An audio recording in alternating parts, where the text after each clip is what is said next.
Welcome to the Crime Redefined podcast, produced by Zero Cliff Media. Coming to you from the US Bank Tower, high above downtown Los Angeles. In our podcast, we drill deep into forensics and criminal investigation from the viewpoint of the defense, as well as explore the intersection of the media and the justice system.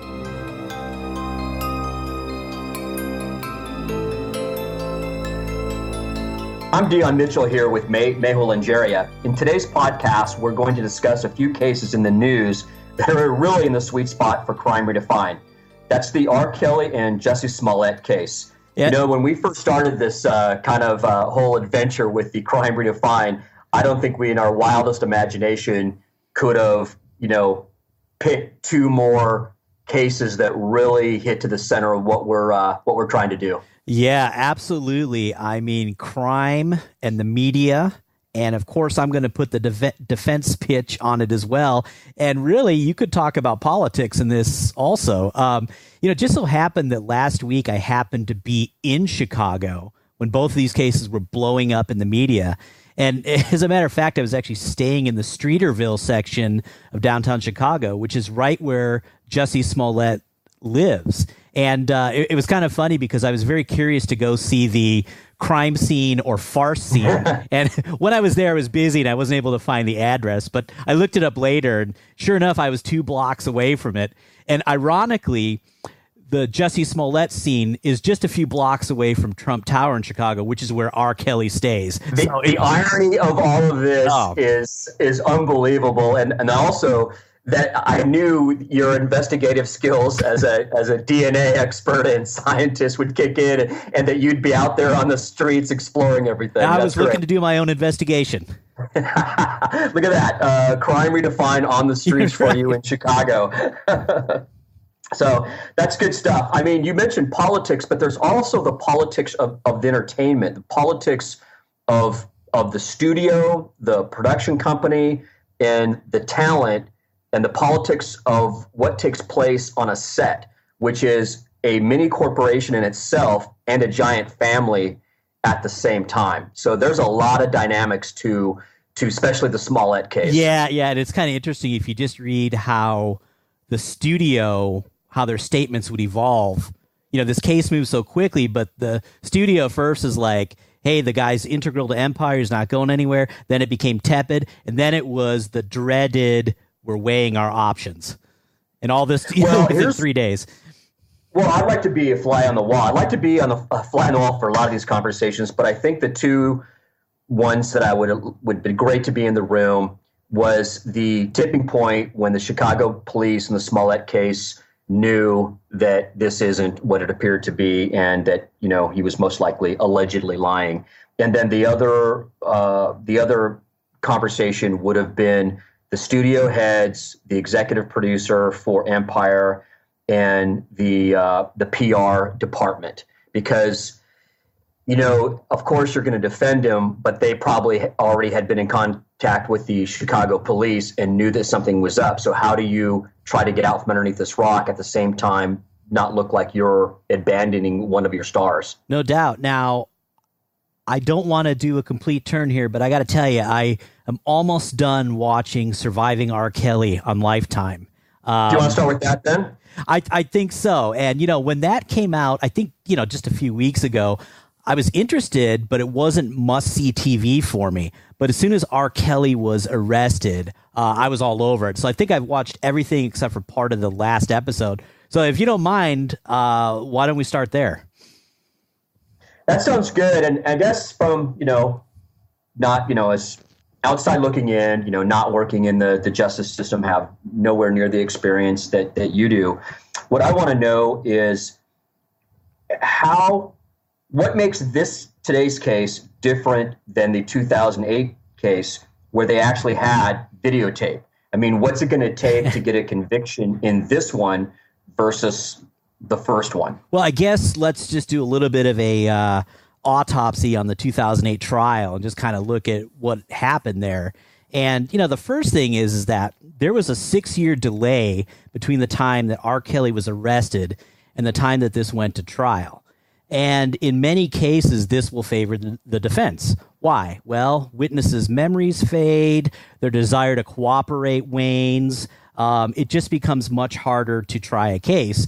Now, in terms of R. Kelly's public persona and the opinion of him in the court of public opinion, he actually had a chance to rehab his image because during those 6 years, he was putting out hit music as well. So that's why another reason why the public was starting to forget about how heinous this was.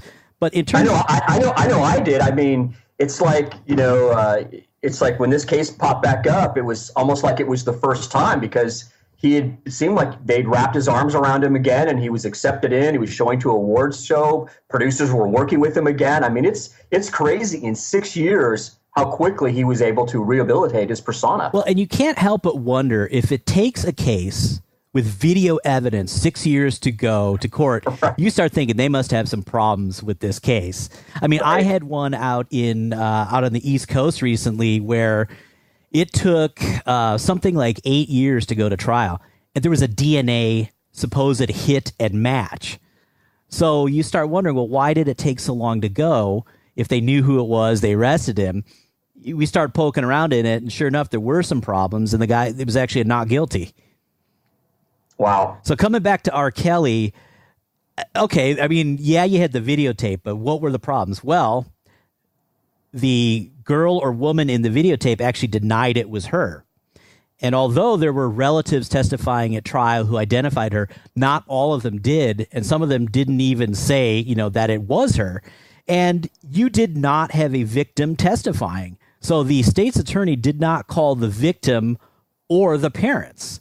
Now, the real reason, my understanding, is that they weren't cooperative. But so the way the state's attorney spun it is that, hey, well, listen, you know what? We don't want to re-traumatize someone by putting them through trial and having to relive it. But the other thing you have to look at is if you put a 14-year-old girl on the stand, man, that's powerful for the jury. You put a girl in her 20s, it's not quite as powerful. It's hard for the jury to see that this was a kid that was being molested.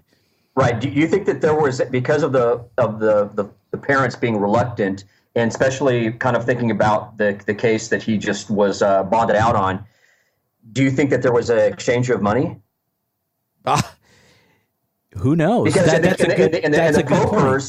the propers for today's case, there was, in the write-up there was, where he had left money in an envelope for her, and she assumed it was for a cab, but it was obviously too much money. So this was a backhanded way of saying, here you go. So I'm just wondering whether through him or his people, someone back then had made the same attempt or accomplished it. Well, how can someone pull off something like this? Well, it's by the power of their fame and their position and their money. So why wouldn't that extend to influencing the trial directly as well? I mean, that's right. A very real possibility. Was there anything that came out about that at the time? No, I don't know. I don't recall if there was a specific allegation on that. But, there's other reasons why witnesses don't want to come forward. They could be embarrassed. They may not want the public spectacle. So there's a whole host of reasons, but it just was fascinating because you could have a court case where the victim won't testify, but you don't typically have a videotape of that person as well to go with it. Right. Another interesting question, too, is that he wasn't charged with rape or statutory rape in the first trial. He was charged with child pornography. And that seemed odd to me. And I guess the explanation, at least that I heard in the documentary, was that child pornography is a lot easier to prove. And the other hurdle they had is that although they had a videotape, they didn't have a date as to when it actually occurred. So they couldn't charge that, hey, on such and such date, this went down. So because of those complications, they went for the pornography charge. Was there anything else in the 2008 case you want to cover before we move into the 19 case? Well, I was just going to say they had one other witness who might have been strong, and this was a female who apparently had sex with both of them, the 14-year-old girl and R. Kelly. So obviously she would be a powerful witness to say that this went down. But she had problems in her background that the defense was able to leverage. Supposedly she stole a watch from R. Kelly, and she had a couple of current boyfriends who were felons. So the defense, doing what they do, were able to discredit her. So she's obviously there's some motivation or, something that just looked a little bit checkered, that she wasn't going to be as strong as some of the other witnesses. Yes, exactly. So I think that's kind of what went down with the first trial. But I'm going to throw it back to you. So how do you like R. Kelly's chances this time around? That's a great question, because it seems in today's justice system, and I hate to admit this, but it just seems like if you have fame, money, and power, all bets are off. I think as a general comment, that's true. But now you have to weigh that with the Me Too movement. That is a great point. Yeah, what the norms are for how these things go.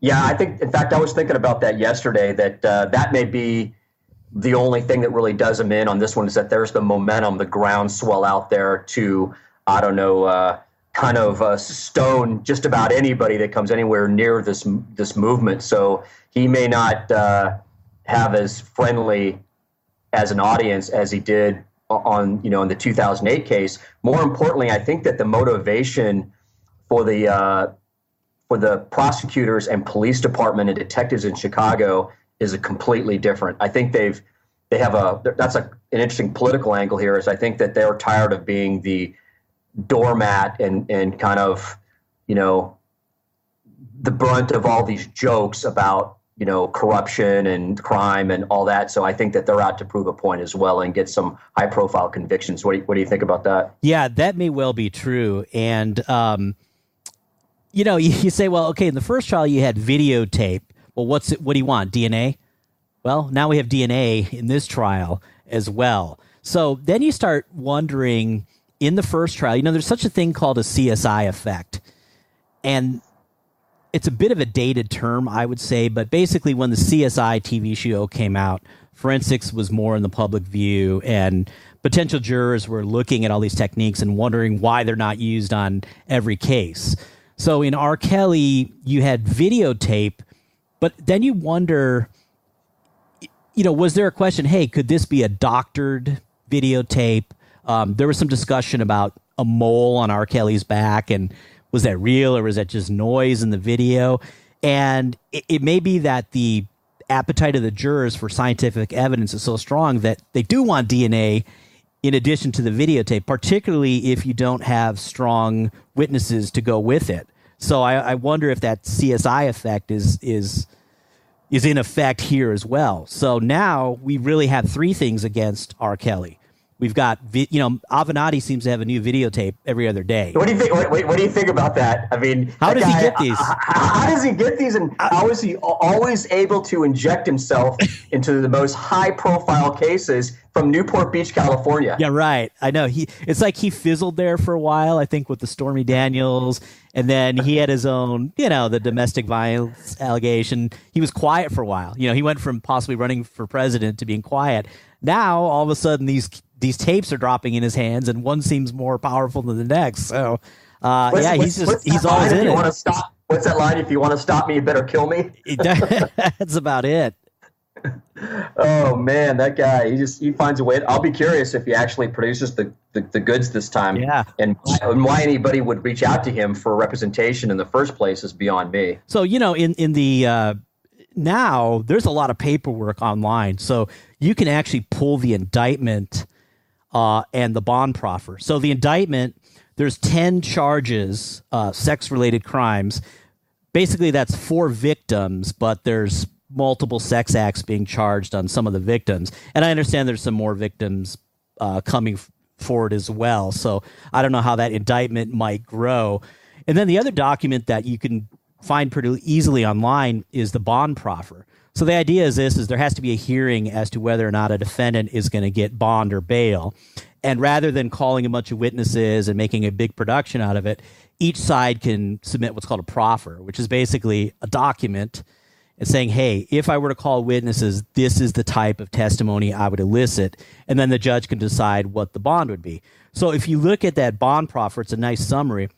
You've got the 4 victims, and 3 of them were underage at the time of the alleged incidents. And a lot of this went on pre-first trial. So we're talking 1998, 2000. One of the victims was actually of age. She was 24 at the time of the incident, and that incident was in 2003. And perhaps the most bizarre one, and if you watch the Surviving R.Kelly, this was mentioned, but there was a 16-year-old girl who actually attended R.Kelly's trial back in 2008. She sort of went as a fan, wanted to meet him, and she did. And she talked to him and stayed in touch with him. And so after the trial is when allegedly he was having sex with her as well. So, and I think I talked about the hairdresser, the one who was of age, 24 years old, and that occurred in 2003. But so we said there was some DNA evidence here, and it's interesting. So in the one case, and this is the 16-year-old girl who R. Kelly met after the trial, the first trial, she saved a shirt that she was wearing when R. Kelly ejaculated on her. And a little Monica Lewinsky play here. Yes, not a dress, but a shirt. I had to. Yeah, that's a little off color, but okay, we'll forgive it. So, I don't have a DNA report in front of me. They just say the semen DNA matched R. Kelly. And then the second case that had DNA evidence was the 24-year-old hairdresser. Again, a shirt with semen DNA that matched R. Kelly. Now, being a defense DNA expert, I'm not going to just settle and submit to that necessarily. So, if it's just a semen stain from R. Kelly, it's probably a lot of DNA. It's probably not a difficult interpretation, and it matches him. But let's see. Sometimes the DNA is not as conclusive as you think. Sometimes there could be an error. I had a case recently, semen in a vagina, supposedly a match. However, it was a DNA mixture, and the statistical power was not that great. So it didn't specifically identify the person. So it could be that R. Kelly's a possible donor, but he's not included to the tune of 1 in 38 quadrillion or something like that. Now, here's a question, though. In court, when you're arguing this and you start to get down the weeds about the mixture, it really comes down to the power of who's arguing this. Can they, I guess, in the juror's mind, water this down so much, so to speak, that it loses its power that his DNA was there? Well, it's not. See, this is the question, though. It's where the statistic comes out. If it's 1 in 38 septillion that it's R. Kelly, there is no argument that it's not his DNA. It's either R. Kelly or R. Kelly's identical twin. But let's say there is a convoluted mixture, there's not a lot of semen, and let's say that statistic is 1 in 5,000. That's not as impressive, And so, but a jury might hear that and say, well, it's R. Kelly's DNA. The argument is, no, it could be R. Kelly, but because 1 in 5,000 people could have it, there's a lot of other people in the United States and even in Illinois who could have that profile. I guess that's kind of my question, though, because you've been in the court, obviously on the witness stand, when the jurors start hearing this, 1 in 5,000 or 1 in 100, do they just go blind? Kind of mentally blank? Yes. So you really have to educate them, and you have to give them examples. So if I say, well, it's 1 in 100, that means if I looked at 100,000 people, there would be 1,000 people who would have that DNA. So you got to bring down those numbers into an understandable format to basically say that this does not specifically identify that person. It could be him, but this is not the DNA that you read about. This is not that could go either way then, right? You've probably seen it go either way. Yeah. Now, it also depends on the other facts in the case, right? If there's a lot of other facts that point to the defendant, jury might say, well, you know what? Yeah, that DNA is not as strong as it should be, but guess what? It doesn't eliminate that person. Right. So, it just all depends in the context of the case. And so that's why even when you see DNA evidence in the R. Kelly case, hold on a minute. Now, let me throw something a little more nefarious at you. It would seem, at least if you watch a documentary, that there's probably a lot of R. Kelly semen, in that house. So let me just throw it out there and see what you think, right? I know where you're going. Exactly where I'm going. What if, both of these individuals found a shirt, found a source of R. Kelly semen, and it got on there? Well, guess what? the DNA testing doesn't look any different if R.Kelly ejaculated directly on there, or if they found a source of a semen and put it on the shirt. It doesn't look any different. So I'm not saying there's any evidence of that happening here, but these are the minutia that you have to look at when you're defending a case like this. And that's why you need to do a full investigation before any of this looks like it's, drop dead slam dunk evidence. Okay, so I just want to go back just for a second, because that point is, it shouldn't be overlooked. But this goes back to one of our earlier episodes about the transfer, and it was the basically, I think it was the ambulance one, right? Yes. Okay, can you just briefly tie that case to this one so, listeners can get an idea of what you're talking about and how important that is? Well, it's a little bit of a different scenario, because here it's not like invisible transfer of minute amounts of DNA. I was giving the example where, let's say that they had a condom that had R. Kelly's semen in it, and then they just emptied that on the shirt. Oh, right. So right. That's a little bit different than when we talk about, say, a handshake example. I shake your hand, I touch a gun, all of a sudden your DNA is on the gun. That's a classic DNA transfer scenario that takes a little more imagination. This is akin to planting, sort of what I was getting at. And again, I'm not saying that happened, but this could be a defense that could come up. Hey, I mean, I would not expect, based on this, if the defense team is listening, I'm going to call Mehul and Anjaria, because they could go on there, they bring you on and lay exactly that out, that they had, it was a frame up, that they went into his house, they saw an empty condom, an unused or used condom, they put it on their shirt. I mean, they could play the whole he was framed route. Hey, listen, there's right? Yeah, there's limitations to DNA, no matter how strong the statistics are. Generally, you can't figure out how or when DNA was deposited on an item. So it does leave open avenues for defenses if you can supplement it with something else that shows that may have happened. Right. So there's no timestamp on when it was placed. There you go. Right. Wow. So I guess this is going to be a fun one to follow over the next couple of months. Yeah, and the geek part of me hopes that there's some DNA reports and all that kind of stuff to look at, so I can really get in there, because I'm just not going to take their word for it that there's a DNA match. Right. When those come out, we'll have to definitely do an episode around that. Yeah, for sure. Well, should we move on to Mr. Smollett? Yeah, I mean, this is some crazy stuff. I'd like to start by saying, you can't make this stuff up, but apparently you can. Well, you're full of jokes today. Allegedly. I mean, this brings together some really, really powerful issues. I mean, I don't think we're going to list them all out there, but this is some interesting stuff for society and for politics and greed and everything. It also shows that perhaps if you're an actor, it doesn't necessarily make you a good director. That's a great point. Nice comeback. Thank you. I think one of the takeaways that I had reading his proffer, which was really detailed, if any get a chance out there to track that down, I recommend the read, is in the 21st century, trying not to leave a digital footprint is virtually impossible. And even if you don't, and you did before, that's a red flag. So say, for example, you go digitally off the grid, but the day before you're on Facebook, you're using Uber, you're using credit cards, and then all of a sudden you stop that cold, a crime happens, and then you pop back up again. Even that can be a red flag. What did you do for those 24 hours? What did you do for those 48 hours where your phone was turned off and you didn't use Uber? But when the police were laying out this digital timestamp of, the videotape in the store and the Uber and the credit card and the taxi, all of them now with video beyond just the digital records, I mean, it's got to be almost impossible to try to, to pull something like this off. I mean, do you remember the days where all you had to do was take a rag and wipe your fingerprints off, and then you could pretty much cover your tracks? I mean, yeah, those days are long gone. And the more that these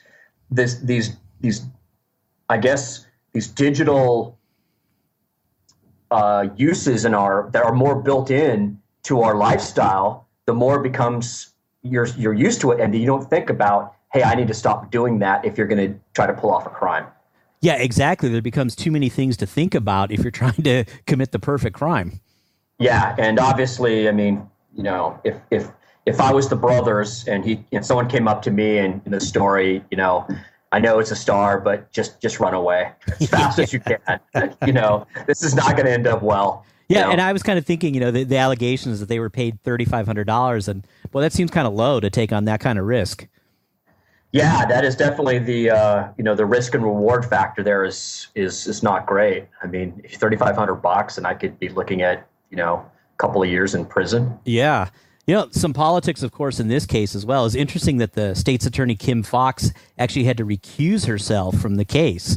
Apparently, she had received a past campaign donation from one of Smollett's attorneys. So based on that, she felt there was a possible conflict and had to step aside. Yeah, I think depending on where you sit on the politics of these, sometimes it may be a smart move to just get as far away as you can, because there is going to be no winners in this at all. Because if you vigorously try to prosecute him, you're a bad guy, and then if you're tied to him and you have aspirations for a higher political office, like I believe she does, that could be bad if you're somehow associated with him. So, I mean, this is just, as this net goes further out, this is just going to get uglier and uglier. Yeah, and just tying into that, Chicago had their mayoral election yesterday. Of course, there's a runoff now, but, guess who chooses who the police chief is going to be? The mayor. Right. So we had the police chief giving this big press conference last week on Jussie Smollett, and my jaw just dropped and hit the floor when I heard this.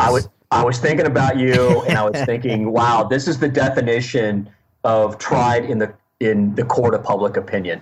This is tried in the court of public opinion, and it's going from one extreme to another. So when this whole adventure started out, in the media, we heard about the attack, and we had the media up in arms about the attack. We had celebrities expressing their concern and outrage as to what happened to Smollett. And basically, everybody was jumping to conclusions before there was an investigation. And this caused a huge amount of embarrassment for celebrities and media, and you name it. Well, didn't that press conference do the same thing on the other side? I mean, I know that they have some evidence, but this isn't evidence that's been vetted in court, or it hasn't been cross-checked by a defense attorney. So they're coming out and saying not only how strong the evidence, but how bad of a person Jussie Smollett is. And the police chief is taking it personal. He's emotional and opinionated. And these are not the hallmarks of a good investigator by any stretch of the imagination. And basically, to me, it was like kind of trying the defendant in the media. On top of that, you're kind of laying out your whole case, for the defense attorney to start thinking what they're going to do with it and figuring out where they're going to poke and prod. And just one little thing that I caught that I don't know if many people saw, but the police chief was talking about one of Jussie Smollett's attorneys. And he said something to the effect that, you may have seen them on TV. In other words, he's a media whore. And I noticed that one of the detectives in the background kind of smirked when he said that. Yeah, I saw that. And that's pretty typical. But, pardon me, sir, but what are you doing right now? I understand you need a press conference because this is a heated thing in the media and in the politics and race. But to interject emotion and give so much detail and go on and not be objective and mechanical is inappropriate. Now, some say that because of the mayoral election, that the police chief, ramped his game up. And now he's on a media tour talking to CNN and every other TV show. I don't know about all that, but it's just interesting how all of this comes into play in these types of cases. But isn't that the game now? I mean, isn't the game, it used to be, okay, the investigation, the facts will speak for himself. And so it was maybe 80% the facts, the investigation, 20% the PR. But I think it's flipped. I think now the game from all sides is 80% PR. Get out in front, get your narrative established, and then 20% investigation. And the case that really left a mark on me was is it Samantha Knox in Amanda Knox. Amanda Knox. That case, and how the prosecutors were able to just paint her in the ugliest light possible. And I was watching this, I was talking with some friends, and I was saying, if you get into any trouble, your first call should be to the best PR person that you can find right. and the attorney's second, right. because you want to get your narrative established before anybody else can box you in. And I saw that, and that's exactly what I was thinking about in this press conference. He is basically marketing his side of the case and flipping the script, because he knows the amount of sympathy that's going to be on the other side. Right. So now, how does Smollett get a fair jury in the city of Chicago? Exactly. You think they asked for file for a motion to move the case? Well, he's got Mark Geragos on the team now. Yeah, he knows a little something about law and media, so that was an excellent move on his part. So yeah, I could just see the defense attorneys just shaking their head when this press conference is going on, and actually licking their chops, because what great ammunition for showing a very biased police department, tainting the jury pool. You name it, all the allegations that could come from that media spectacle that we saw. Well, that kind of goes to my earlier point that I think the Chicago police department, I think, has got some pent up frustrations, and they obviously want to do this by the book, but they're, like I said, they're tired of being everybody's joke, and I think that they're trying to get out in front of this a little bit. Yeah, and there's a lot of raw wounds there. Of course, some people are saying, well, gee, you got all these murders in Chicago. Are they getting the same type of attention that the Jussie Smollett case is? So I understand that they're under that. But I don't know if they had a choice. Just think if they didn't, put 20 detectives on it, they would have been screamed at just the same. Yeah, you're right, because if they didn't go at it hard, then the wrong narrative would have been out there for a long time. So they went hard. But look at it, in 72 hours or whatever, boom, he's arrested. And that's because of good investigation. Right, but especially because they would have been really, I hate to use the word crucified, but they would have been, because this was in the initial stages a hate crime. Yes. So if they didn't put the manpower into this one, oh man, they would have torn that city apart. Yeah, absolutely. It's a tough. I criticize the police chief, but I understand the tough pickle that he's in. Now, I got a question for you. You, sir, have been on many a Hollywood set, and by the way, as an aside, if our listeners want to go to our Zero Cliff Media Twitter, you can see some throwback Thursday pictures of. No, you didn't just do that, did you? So if you want to see Dion in his glory, go to our Twitter feed. Look at our Throwback Thursdays, and you can see some cool things like videos of Dion getting beat up by Lorenzo Lamas and all kinds of fun stuff. If you're going to go there and take the time to enjoy a good laugh at my expense, please be sure to follow us. So here's my question, now that I've ribbed you a bit. Have you ever had a situation where you were on a set and there was a key cast member who is involved in some sort of controversy, and then you were there when they sort of came back to the set for the first time after the scandal? Yes. I won't name any names. Right. But I've seen this situation actually a number of times. And like I said before, these sets are like 70% family and then 30% business. Mm-hmm. So you have the executive producers or the line producers there that are running the ship, every day to make sure, you're getting your pages in and everything's going smoothly. But at the same time, you're spending more time with these folks than you are with your family. You're out there from, 10, 15 hours a day. So you're really close, everybody's secrets. And there are no secrets on a set because of the gossip, factors like 10x on these sets.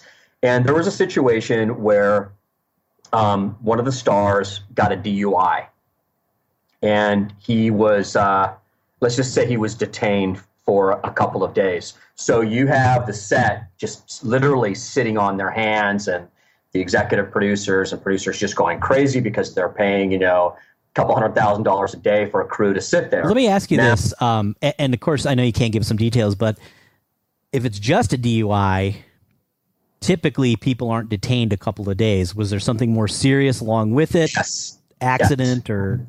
Yeah, there were some other, circumstances that made it a little bit more complicated. Fair enough. And so we're just sitting here and everybody's, trying to figure out, what's going on. Now, on the one hand, you're not too sad because you're getting overtime. You're going to have to make this stuff up, so you're making extra cash. But then where that particular situation, and I'll come back to what happened when he came back to the set.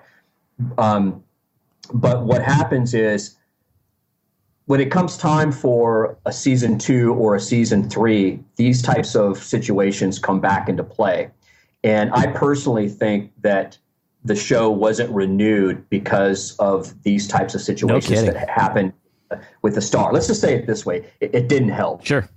And so when he came back out to the set and went to kind of, obviously there was a closed door meeting where he said whatever he had to say, and then he actually came out to the set the first day, and it was crazy. It was like, everybody didn't know how to act. Do you throw your arms around him and give him a big kiss, right. Everybody was just trying to stay out of the way. It was really it's like having an angry father come home and you don't want to get yelled at, so you kind of go hide in your closet.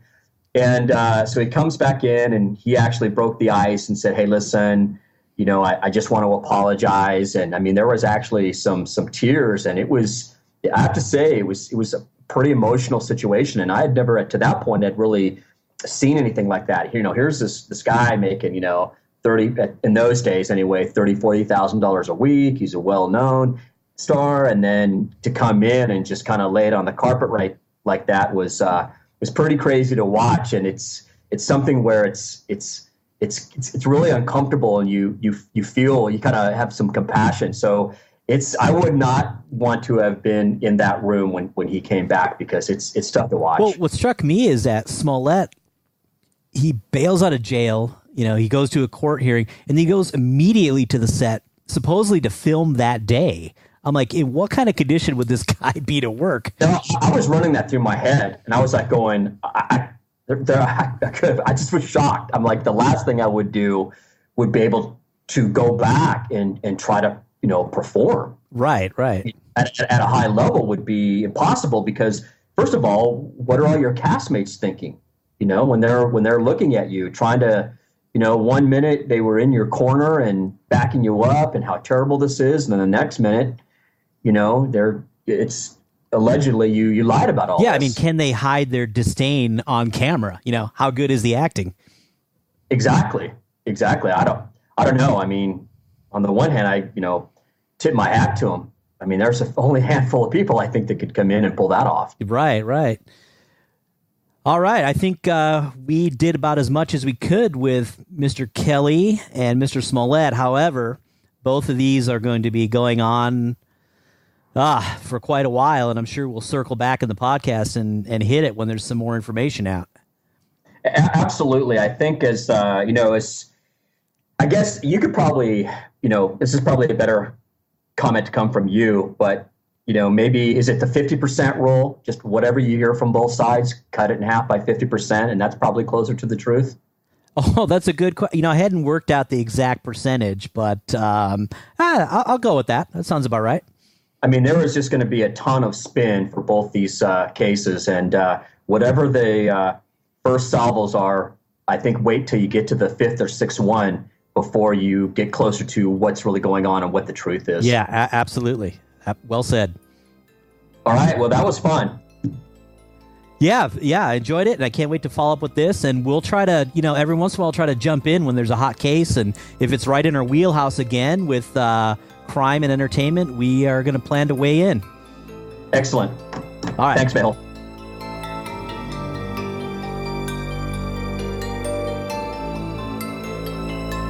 Thank you for listening to the Crime Redefined podcast. Like us on Facebook and follow us on Twitter at Crime Redefined. Please send us your comments and questions and join us for the next episode.